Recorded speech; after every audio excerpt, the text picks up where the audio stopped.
Meus queridos irmãos, a graça e a paz do Senhor Jesus, um bom dia a todos.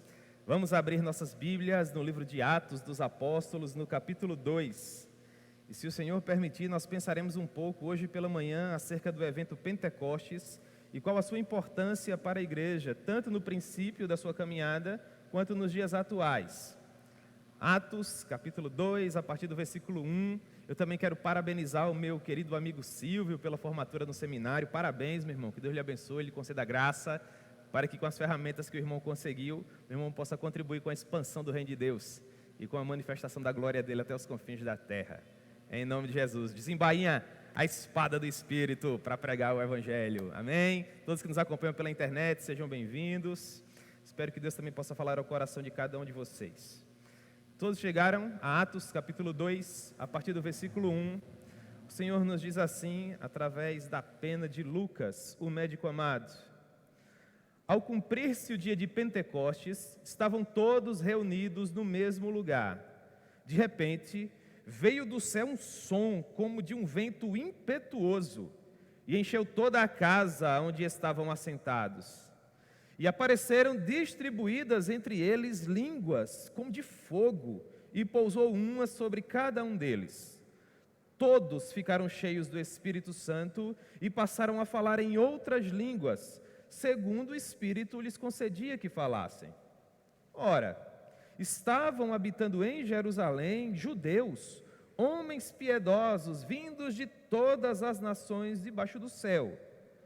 Quando, pois, se ouviu aquela voz, afluiu a multidão que se possuiu de perplexidade, porquanto cada um os ouvia falar na sua própria língua.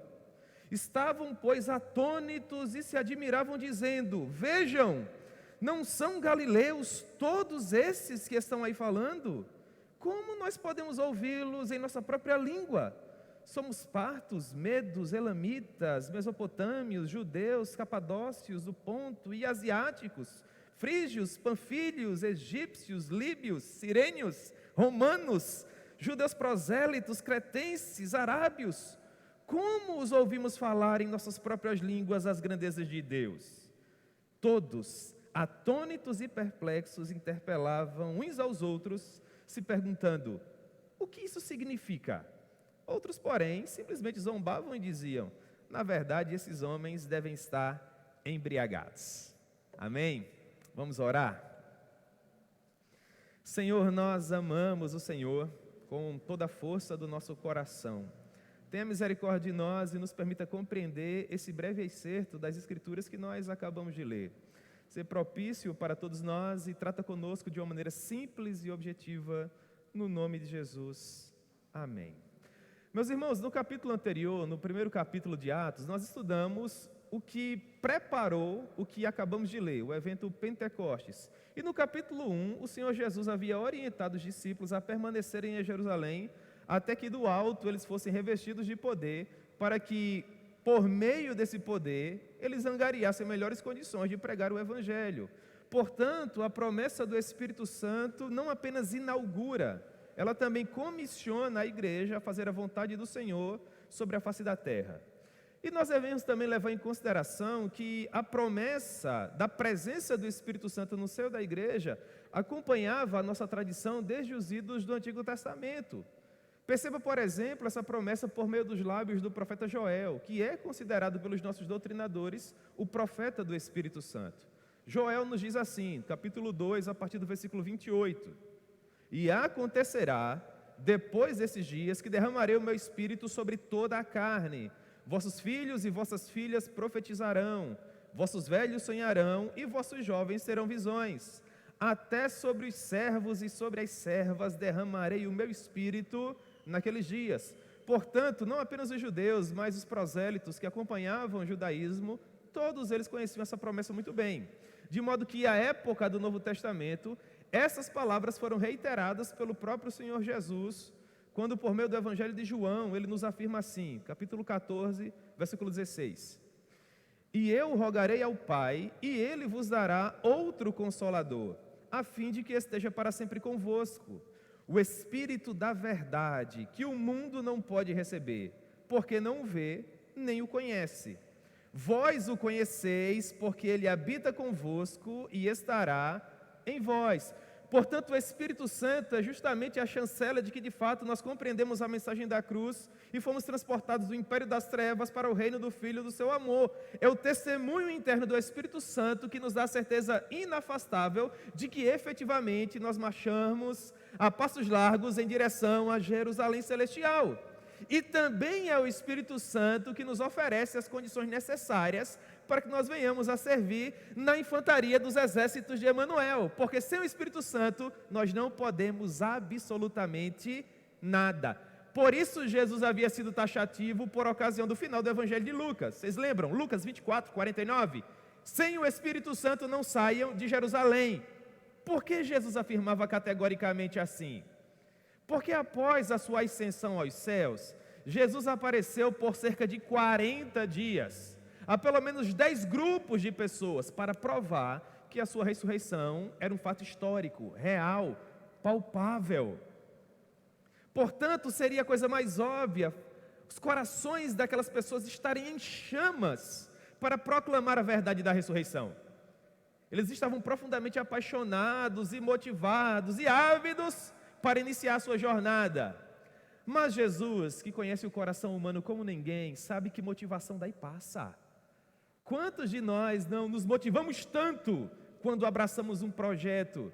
E depois, naturalmente, enquanto seres humanos, essa paixão vai arrefecendo. E Jesus sabia disso muito bem. Assim como apoio, que ora temos e ora não temos.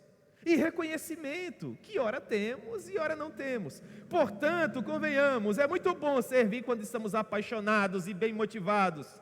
É muito bom servir quando há apoio. Assim como também é muito bom servir quando há reconhecimento. Mas quando tudo isso nos é retirado, nós vamos deixar de servir? Mas é claro que não. É por isso que sem o Espírito Santo nós não podemos absolutamente nada. Porque sem motivação, mas com o Espírito você faz. Sem apoio, mas com o Espírito você faz. Sem reconhecimento humano, mas no poder do Espírito você pode fazer. Agora, tendo tudo isso, sem o Espírito Santo, você não pode absolutamente nada. Portanto, eis a ordem: sem o Espírito Santo, não saiam de Jerusalém. Contudo, dentro daquilo que os doutrinadores chamam de ponte sinergética, é um nome muito bonito, não é? A conexão que liga o Evangelho de Lucas ao livro de Atos, nós temos o verso que diz: mas vocês receberão poder ao descer sobre vós o Espírito Santo. Então, nesse momento, vocês estarão aptos a testemunhar, não apenas em Jerusalém, mas em toda a Judeia, Samaria e finalmente até os confins da terra. Jesus reitera essa mesma restrição no princípio do Evangelho de Lucas, e comendo com eles, Atos 1, ou melhor, no princípio do livro de Atos, Atos 1, verso 4 e 5, e comendo com eles, determinou-lhes que não se ausentassem de Jerusalém, mas que esperassem a promessa do Pai, a qual disse ele: de mim ouvistes. Portanto, nesse contexto, irmãos, nós precisamos assentar em nosso coração, de uma vez por todas, que sem o poder do Espírito Santo, a igreja não pode realizar absolutamente nada. Na verdade, sem o Espírito Santo, os irmãos não tinham permissão nem de sair de Jerusalém. Porque o poder do Espírito Santo é condição sem a qual a igreja fica inoperante, irrelevante e sem razão de ser. No entanto, uma vez investida desse poder, nada seria capaz de detê-la, porque no poder do Espírito Santo, todas as coisas são possíveis. E é esse o poder que Jesus nos promete em Atos 1:8, nos dizendo que Ele nos faria movimentar-se, sair da nossa zona de conforto para pregar o Evangelho, e nem mesmo qualquer resistência humana, ou mesmo as portas do inferno, poderiam prevalecer contra a igreja do Senhor, no poder do Santo Espírito. Portanto, criado esse pano de fundo contextual, histórico, nós olhamos para o versículo 1 do capítulo 2, e Lucas nos diz que, ao cumprir-se o dia de Pentecostes, ou seja, 50 dias após a Páscoa, 10 dias após o Senhor Jesus ter subido até os céus, estando todos reunidos no mesmo lugar, aparentemente aquele cenáculo que era de propriedade da mãe de João Marcos, sobrinho do Barnabé, uma mulher de posses, que ao que parece possuía uma espécie de laje primitiva por sobre o telhado da sua casa, e os discípulos de uma maneira cômoda se reuniam ali, de modo que estando todos eles aparentemente reunidos nesse mesmo lugar, de repente, versículo 3, ou seja, de uma maneira inopinada, sem que eles esperassem, sem que eles agendassem, porque avivamento não é produto do mérito humano, nem do esforço humano. Nós não temos liberdade de produzir uma faixa dizendo: sexta-feira será o culto do milagre, o dia do avivamento, a realização das promessas. Nós não pautamos a agenda de Deus. O evento Pentecostes acontece de repente. Os discípulos não estavam nem de pé orando, ou mesmo ajoelhados, intercedendo, eles estavam assentados. Alguns doutrinadores entendem que eles estavam, por exemplo, se alimentando, quem sabe, tomando um café, conversando ao cair da tarde, e sem que eles esperassem, porque Deus age soberanamente dessa maneira, eles ouviram algo como um som de um vento impetuoso. É interessante notar que não aconteceu uma espécie de tornado arrancando as palhas dos telhados das casas da cidade de Jerusalém, absolutamente. Lucas nos diz que eles ouviram algo que seria semelhante ao som de um vento impetuoso. E ao que parece, Deus permitiu esse primeiro fenômeno para servir como uma espécie de chamariz, como sinos que convidam as pessoas do interior a se fazerem presentes por ocasião da missa, por exemplo. Nós, seres humanos, curiosos por excelência, temos a tendência de gastarmos tempo com aquilo que nos chama a atenção, não é verdade? Quando as pessoas ouviram o barulho de algo semelhante a um vento arrebatador, seguramente aquilo lhes chamou a atenção. Isso exteriormente falando, contudo, para aqueles que estavam dentro do cenáculo, não apenas esse fenômeno ocorreu, mas um outro, que também aponta como uma espécie de símbolo do Espírito Santo, a presença de chamas de fogo sobre a cabeça não apenas dos 12 discípulos, que eram mais íntimos do Senhor Jesus, mas sobre todos os 120 que são mencionados pouco antes, no contexto do capítulo 1. Todos eles estavam ali reunidos, e essa chama de fogo aparece sobre as frontes de cada um deles, o que significa dizer que esse evento não é um evento elitizado. Essas labaredas de fogo não apareceram sobre a cabeça dos discípulos que eram do círculo mais íntimo, Pedro, Tiago, João. Não apareceu apenas sobre os 12, mas apareceu sobre todos os demais. O que significa dizer que todo aquele que se dispõe a seguir a Jesus, tendo compreendido a mensagem da cruz, é um missionário em potencial, porque a missão precípua do Espírito é glorificar a pessoa bendita do Filho. É por isso que nós temos dons e talentos. Tudo que o Espírito nos dá, desde os dons ministeriais de serviço, até aqueles que servem para chamar mais a atenção dos pecadores, como o falar em outras línguas, interpretá-las, tudo isso serve apenas para apontar para a pessoa belíssima do Senhor Jesus. Sinais que apontam para a verdade de que Ele é o Deus Todo-Poderoso. E junto com essas línguas de fogo, percebam, eles não falavam línguas de fogo. No nosso meio pentecostal, os irmãos costumam se referir a essas labaredas, associando essas labaredas com línguas de fogo e de anjos, Não, o símbolo exterior estava sobre a cabeça dos discípulos. E nesse momento, versículo 4, todos ficaram cheios do Espírito Santo e passaram a falar em outras línguas. Atente para isso, todos eles, dentro dessa economia do reino, todos ficaram cheios do Espírito Santo e passaram a falar em outras línguas. Essas línguas eram dialetos que as pessoas falavam dentro daquele recorte histórico, não línguas estáticas, não algo que carecia de compreensão humana, mas dialetos falados pelas mais variadas etnias que viviam naquele momento. Não é à toa que no versículo 8, as pessoas que estavam em Jerusalém por ocasião da festa de Pentecostes e que foram atraídas pelo som daquilo que seria semelhante ao vento impetuoso, quando ouviam aqueles judeus falar acerca das grandezas de Deus por meio das línguas que os mais variados povos daquela época utilizavam, eles diziam assim: como sendo esses homens judeus, nós temos condições de ouvi-los falar em nossas línguas? Ou seja, é de fato um fenômeno sobrenatural, mas não são línguas como que de anjos que são faladas, ou línguas que não eram utilizadas naquele momento histórico, absolutamente. Eram línguas que as pessoas falavam naturalmente dentro do seu cotidiano, espalhadas pelas mais variadas nações ao redor da terra. Seria, segundo os estudiosos do Antigo e Novo Testamento, uma espécie de antítese ao evento Babel. Porque no evento Babel, a ambição do homem era construir uma grande escada para subir através dela, olhar nos olhos do Senhor tete a tete e propor os seus argumentos a Deus. E do ponto de vista humano isso é impossível, porque não é o homem que encontra a Deus, é Deus quem encontra o homem, é o Senhor que nos ama primeiro, no tremendal de lama que é a nossa vida. Portanto, no afã de Babel, tudo que nós encontramos é confusão.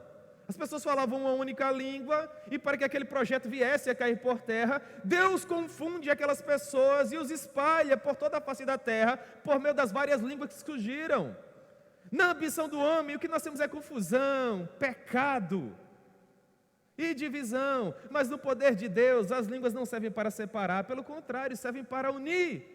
No poder do Espírito Santo, todos os povos, tribos, línguas e nações que perfaziam toda a terra estavam unidos em um único evento que era capitaneado pelo poder do Espírito Santo de Deus.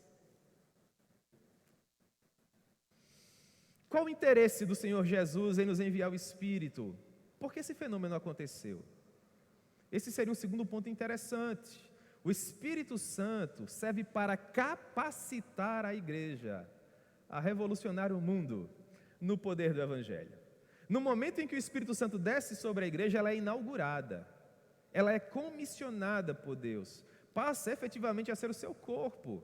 Aquilo que outrora estava restrito quase que exclusivamente a 12 homens comuns, e cerca de 120 que sobraram após o assassinato de Jesus, agora, como uma espécie de rastilho de pólvora, teria poder para se espalhar por todo o mundo, e é o que ocorre em 2 séculos. Em 2 séculos nós deixamos de ser uma facção do judaísmo primitivo e passamos a ser a religião oficial do império, desde Jerusalém até o Ilírico e finalmente até a Península Ibérica, onde pessoas estavam dispostas a morrer em prol da mensagem revolucionária pregada pelo carpinteiro de Nazaré. E nós aprendemos, à luz do que foi pregado em nossa última oportunidade aqui, que ninguém está disposto a morrer por algo de que duvida. E é o Espírito Santo quem nos enche desse poder missionário, para que nós estejamos dispostos a dar a própria vida por Ele, não apenas em Jerusalém, mas até os confins da terra, se essa for a vontade dEle em nos enviar. E isso nos leva ao segundo ponto: capacidade para viver por Ele e para Ele e por meio dEle. Lucas nos diz no versículo 5 que habitavam em Jerusalém judeus, homens piedosos, vindos de todas as nações. Além de Jerusalém ser uma cidade cosmopolita, havia aquilo que os judeus chamavam de santa convocação. 3 vezes ao ano, todo judeu precisava deixar a região onde ele morava e subir até Jerusalém para adorar. Seria Páscoa, Pentecostes e Tabernáculos. Jesus é assassinado na Páscoa, ele ressuscita e ascende aos céus no domingo de manhã. E 50 dias depois seria uma próxima festa, a festa de Pentecostes. Era o início da colheita. É bem sugestivo, não é, irmãos, o símbolo? A Páscoa é a passagem, é a transição para um novo momento. Enquanto que Pentecostes é a dádiva do começo, da bênção do Senhor, do poder do fruto que chega à nossa vida. Portanto, todos eles estavam ali reunidos. Os discípulos, por sua vez, esperavam o cumprimento da ordem, que, conforme nós estudamos, finalmente se cumpriu. As pessoas que estavam em Jerusalém por ocasião da festa foram apanhadas de surpresa por aquele evento. E ávidas por entenderem o que aquilo significava, afluíram até o local onde os discípulos se encontravam, versículo 6. E possuídos de perplexidade, se perguntavam o que estava acontecendo. Na verdade, eles estavam mais do que perplexos, eles estavam atônitos, boquiabertos.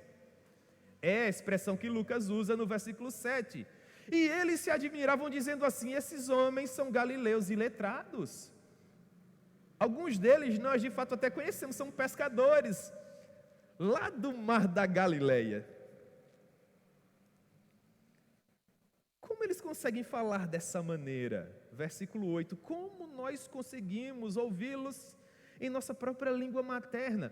E Lucas nos oferece uma lista meramente exemplificativa da quantidade de nações que se encontravam ali, de modo que a partir do versículo 9 ele diz: nós somos partos, medos, elamitas, mesopotâmios, judeus, capadócios, do Ponto, e asiáticos, frígios, panfílios, egípcios, líbios, sirênios, romanos, judeus, cretenses, arábios. Se você pega o mapa mundi e vai analisando essas regiões aqui mencionadas por Lucas, você vai perceber que você vai caminhar por todo o mundo conhecido. A Parta, os partos, os médios e os elamitas seriam aquilo que seria toda aquela região da Arábia Saudita e Irã, indo até a Grande Ásia, margeando o Mar Negro. Depois nós temos os mesopotâmios, desde o Iraque, irmãos, até a Índia, e finalmente sirênios e romanos. Já estamos na Europa, deixamos o Extremo Oriente, atravessamos todo o Novo Mundo, Mediterrâneo e Adriático e chegamos a Roma. E cretenses, uma ilha que ficava no meio do Mediterrâneo, arábios.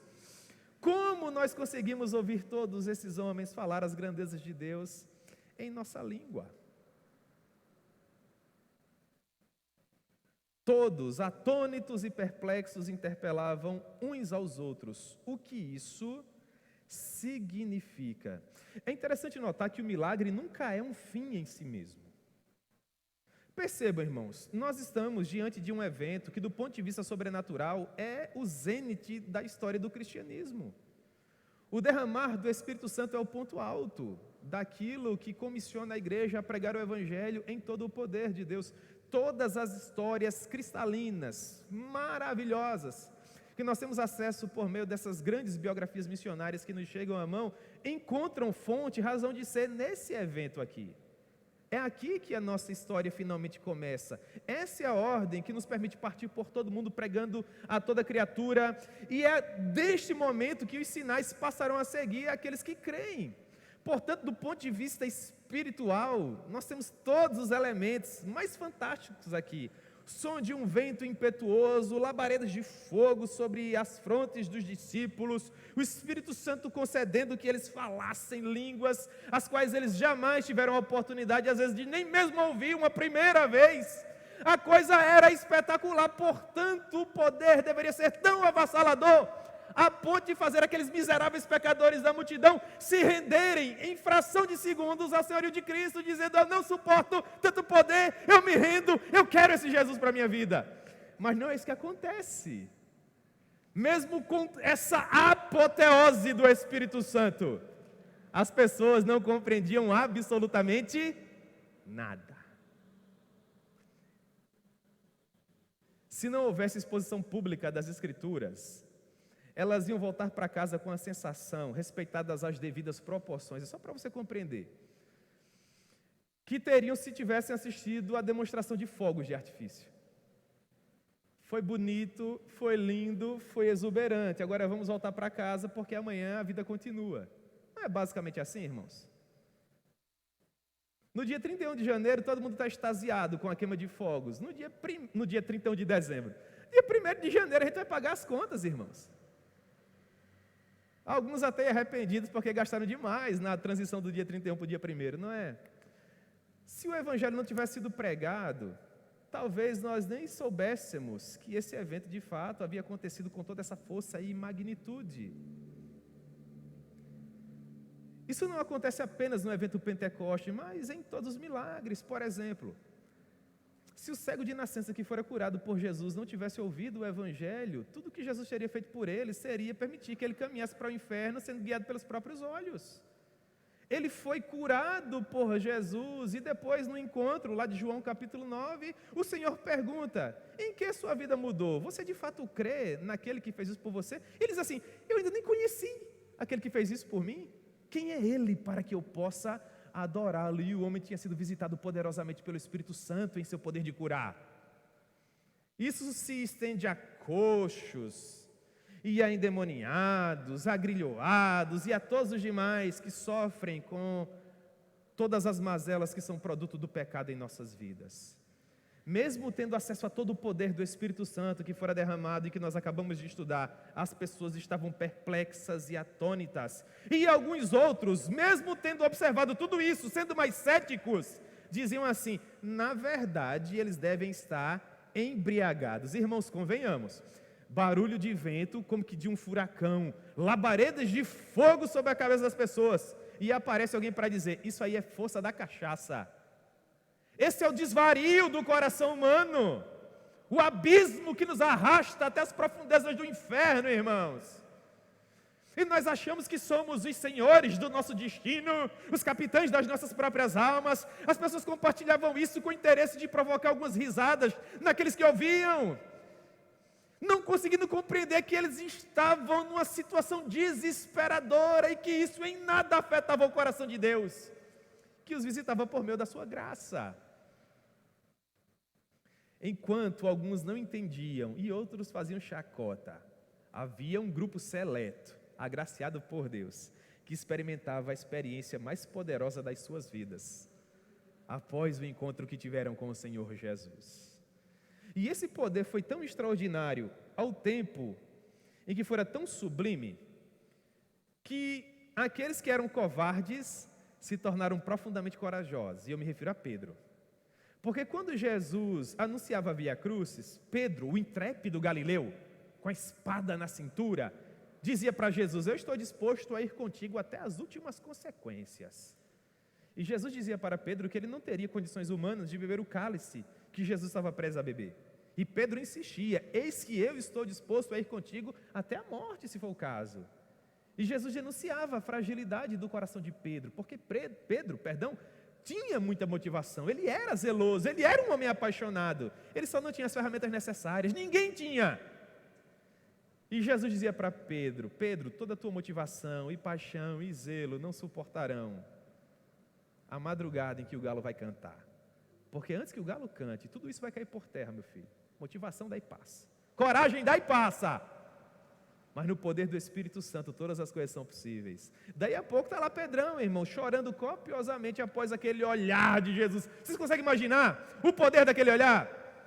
Quando pela terceira vez Pedro nega a Jesus, e o evangelista nos diz que naquele momento Jesus olhava fixamente para os olhos de Pedro, como se dissesse nas entrelinhas daquele olhar: você percebe, Pedro, que sem o Espírito Santo você não pode absolutamente nada?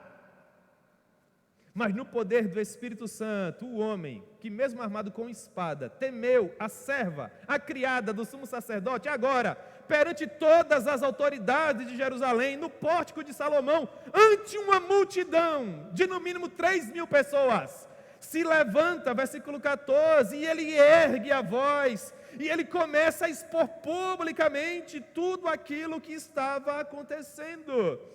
E se você quer se tornar um bom pregador, você deve estudar meticulosamente esse sermão, porque é o primeiro pregado no poder do Espírito Santo, inaugurando a igreja. A métrica, a articulação de Pedro, irmãos, é qualquer coisa sensacional. Do verso 15 ao verso 21, ele reitera aquela poderosa promessa de Joel, ou seja, ele amarra o evento com as escrituras hebraicas que os judeus piedosos tanto amavam.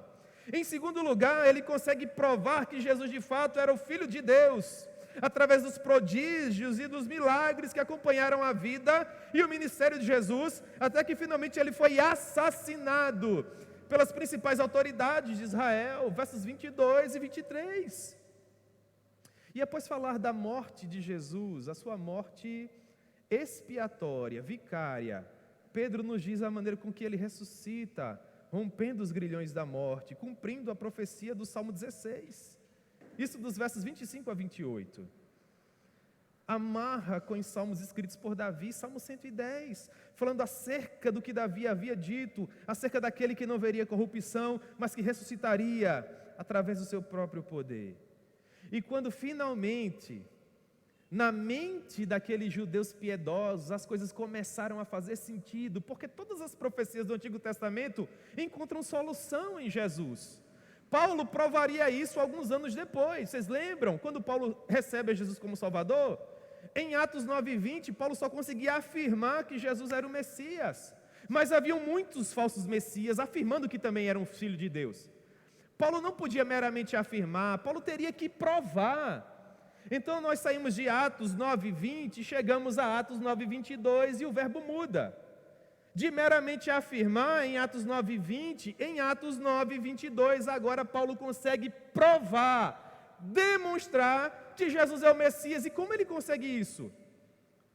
Ele passa 3 anos nas regiões da Arábia, analisando todas as profecias messiânicas à disposição no Antigo Testamento, vendo se elas se cumpriam em Jesus.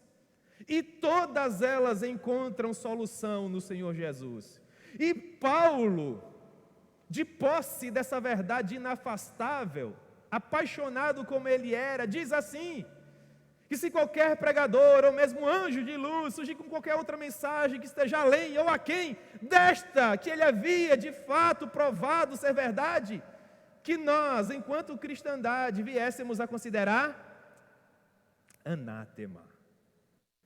Porque esse é o poder do Evangelho. A mesma coisa acontece com esses homens aqui.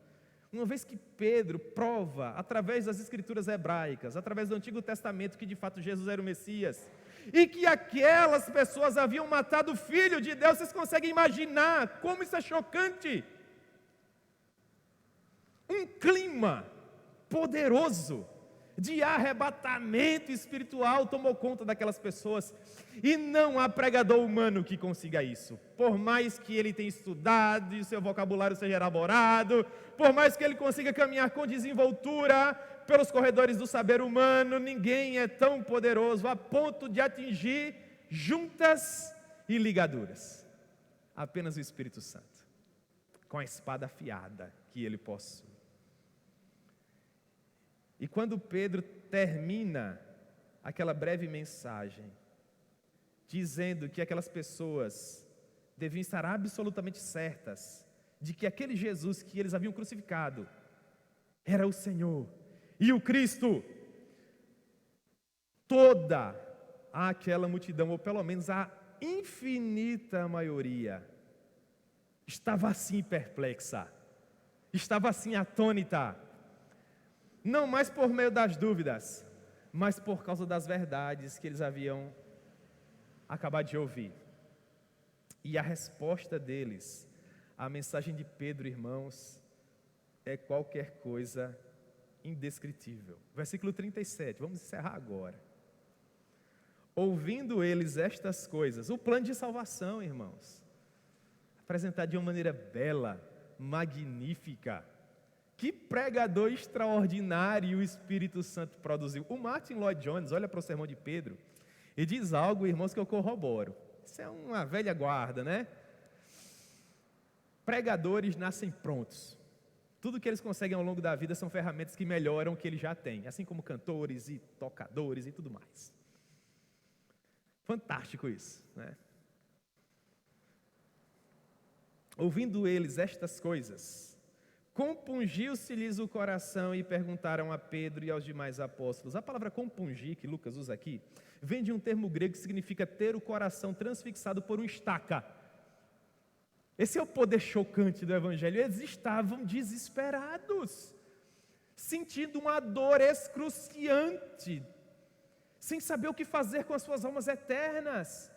E eles se aproximam do colégio apostólico, à luz da pregação do Evangelho, e de uma maneira aflita pergunta: e quanto a nós, a esperança para nós, o que fazer com tudo isso que nós acabamos de ouvir? O poder desse Espírito é suficiente para nos escrever também uma nova história. E a resposta de Pedro é fenomenal. Ele diz: arrependei-vos e cada um de vós seja batizado em nome de Jesus Cristo para a remissão dos vossos pecados, e recebereis o dom do Espírito Santo. Em primeiro lugar, arrependam-se dos seus pecados, mudem de vida. Em segundo lugar, creiam no Senhor Jesus Cristo. Como Jesus era o ponto alto da mensagem cristocêntrica de Pedro, o fato dele citar apenas o Senhor Jesus não significa que ele desabona o Deus Pai e o Deus Espírito Santo, absolutamente. Pedro meramente faz uma aplicação com base na mensagem que ele tinha pregado. Se Jesus fora o assassinado, ele também deveria ser reconhecido como o Senhor, como Deus, tal qual o Pai e o Espírito. E por isso aquelas pessoas deveriam provar publicamente que agora acreditavam naquele que mataram. Que mensagem, irmãos! 50 dias depois, só o poder do Espírito Santo, sim ou não? Vocês sabem o que estava incluído nesse pacote, não é? Se mataram ao Todo-Poderoso, o que não poderiam fazer com os discípulos? Se fizeram aquilo com lenho verde, o que não fariam com lenho seco? Palavra de Jesus. Pedro estava propondo novidade de vida, que podia vir com morte. Vocês querem essa mensagem? Querem se associar com Ele? Com tudo que Ele tem a oferecer? Talvez morte física, mas seguramente vida eterna espiritual. E aquelas pessoas não tiveram dúvidas, mas é claro que sim. Porque não existe nenhuma mensagem mais bela que essa mensagem. Então Pedro diz, tornem pública essa mudança, através do batismo, que prova o arrependimento de pecados, e recebam o Espírito Santo. Morrer é muito pouco se comparado a tudo que o Evangelho tem a oferecer. Convenhamos. Amém, irmãos? Muito bem. Através da exposição dessa mensagem, quase 3.000 pessoas passaram a somar a novel seita dos nazarenos, forma como nós éramos conhecidos naquele recorte histórico. Por fim, o que também me chama a atenção é o que Pedro nos diz no verso 39, de que a promessa que se cumpriu em Pentecostes, que alcançou aquelas 3.000 pessoas e mudou radicalmente as vidas delas, é a mesma promessa que está reservada não apenas a nós, 2.000 anos depois, mas aos nossos filhos e aos nossos netos e a todas as demais gerações que porventura ainda peregrinem sobre a face da terra, até finalmente o nosso Redentor voltar para finalmente nos buscar. Pois para vós outros é a promessa, para vossos filhos e para todos os que ainda estão longe, isto é, para quantos o Senhor, nosso Deus, chama. 3 aplicações para a compreensão do Espírito Santo. A primeira delas, a chegada do Espírito Santo é o marco que inaugura a igreja. Em segundo lugar, a presença do Espírito Santo é aquilo que nos comissiona a obra que o Senhor Jesus nos enviou a realizar. Ir por todo o mundo pregando o Evangelho a toda criatura. E em terceiro lugar, o poder do Espírito Santo é o que nos capacita a cumprir com excelência aquilo que o Senhor Jesus nos confiou. Meus irmãos, não se enganem. Nós festejamos aqui a formatura do nosso irmão Silvio, e só Deus sabe como isso enche de alegria o nosso coração. Mas nem todos os cursos do mundo, ou mesmo todos os livros, e bem assim todos os títulos honoríficos, nada disso, irmão, seria suficiente se o Espírito Santo não fosse conosco. É bem verdade que Deus usa trombetas de chifre de carneiro, mas se você puder se tornar uma trombeta de prata, e é o que Silvio está tentando se tornar, prefira isso. Contudo, desde os mais simples, dos mais humildes, às vezes aqueles que não tiveram a oportunidade de se preparar, as trombetas de chifre de carneiro, até aqueles mais elaborados, os que caminham com desenvoltura pelos corredores do saber teológico humano, as trombetas de prata, cada um desses, e todos eles, apenas são o que são, por causa do Deus Espírito Santo. O conselho que eu dou para vocês é: clamem por essa presença, clamem por esse poder, busquem ser essas bainhas bem preparadas para a espada do Espírito, e Deus seguramente haverá de se utilizar de vocês para cumprir a obra dele com poder e muita excelência por sobre a face da terra. Amém?